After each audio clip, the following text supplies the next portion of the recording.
What's up everybody? Today I'm going to show you how I turn this really messy workspace into a very nice office for my YouTube channel.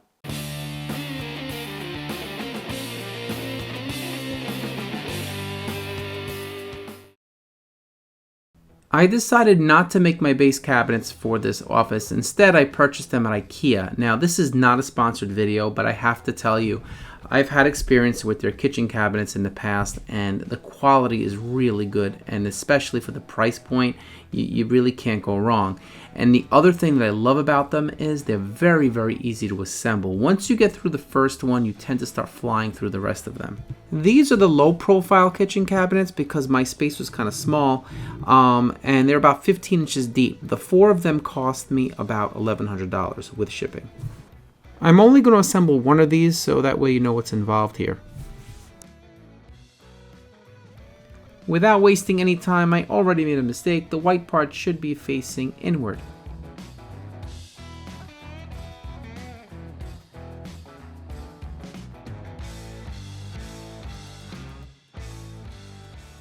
Now these cabinets are supposed to be elevated with 4-inch legs to allow for a kick plate. We don't want to do that because with an additional 4 inches, your work surface is going to be too high. So I'm leaving those out, and I'm actually going to make my own on a 3D printer, which are very low profile, and I designed them to be adjustable. That way it'll be a little easier to level everything off at the end.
Next up are the countertops, and I decided to go with red oak. Before I start the milling process, I need to narrow the width of these boards because my jointer is only 6 inches wide.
Once I'm finished milling, it is time to prepare for the glue up. So I'm trying to find the right orientation here.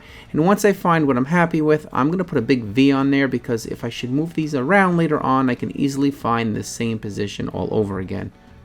Next, I'm marking my locations for my biscuit jointer.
Allow me to introduce you to the newest member of the shop. This is the Supermax 2550 drum sander.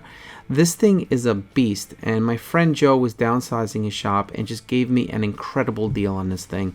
And so a special thank you to him, because without this machine, this whole project would have had to take a different direction. I want the surface for this workstation to be up snug against the wall, and this one is a little bit more complicated because I have two corners, not one, and each corner might look like they're the same angle, but they're not, which means I think it's easier and safer to make a template prior to cutting the actual material that I have upstairs. I'm going to start with the left side first, and so these two corners are perfectly aligned and matched up right here, and the two boards actually meet right down here. Now what you want to do is you want to make sure that whatever angle I cut this piece at, this piece is cut at the same exact angle. Otherwise, what you'll have is one edge will be longer than the other, and then they won't fit properly.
I don't think I would do pocket holes again if I were to ever do a project like this in the future. My intention was to use these pocket holes to help pull these boards together and get a tighter glue up, but I don't think I really need to do that afterwards, looking at it now. But there are special bolts that actually are for this purpose, and they're called zip bolts, and I just didn't realize that until the day after I did this glue up. So if I were to do this again, I probably would go with zip bolts instead.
If you ever need to fill a small defect in wood, a CA glue is the way to go. It's super easy and it looks really nice.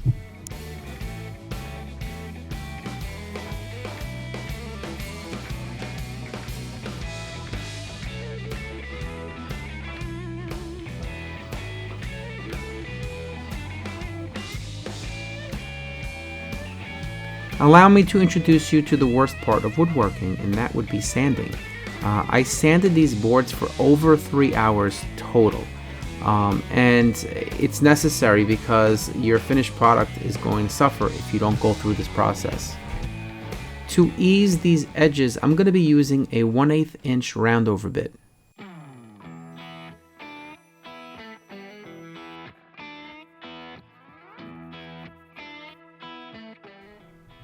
To get the very best results for your finish, it's always a good idea to raise the grain of your wood. So to do that, just spray a little bit of water, let it dry, and then give it a final sanding.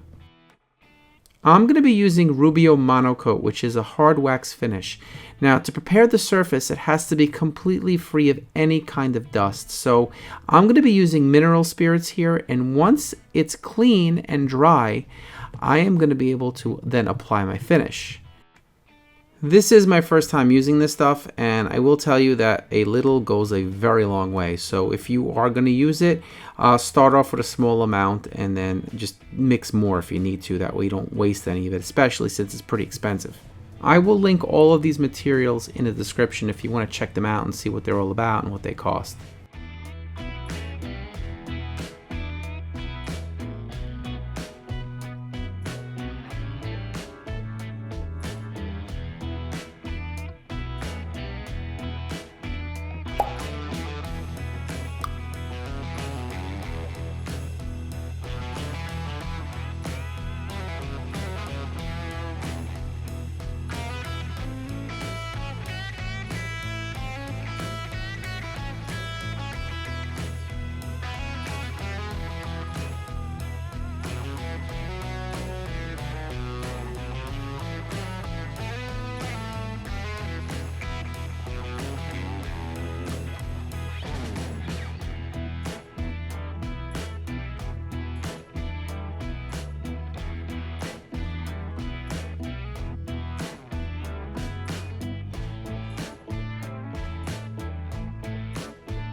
Do you remember those adjustable feet that we installed earlier on? Well, I realized I couldn't get my fingers under there, so I had to print a wrench so that I can make those adjustments. Special thank you to my buddy Ray here, who gave me a big hand getting these in the basement because they were pretty heavy.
Before I can call this finished, I do need to build one support for the right side of my angled tabletop. So this is what I'm doing here, and I'm trying to rig something up that will look nice and match the cabinets as well.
cover up the screw holes, I 3D printed what look like fancy lag bolt heads.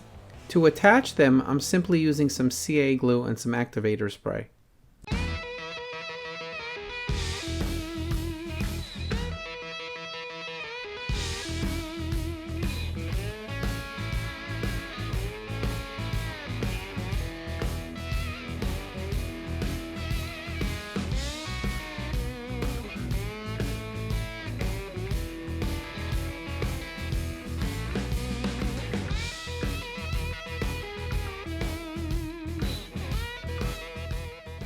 A lot of the items that I use in this video are linked in the description below. I hope you got some ideas from this. If you have any questions, please put those in the comments.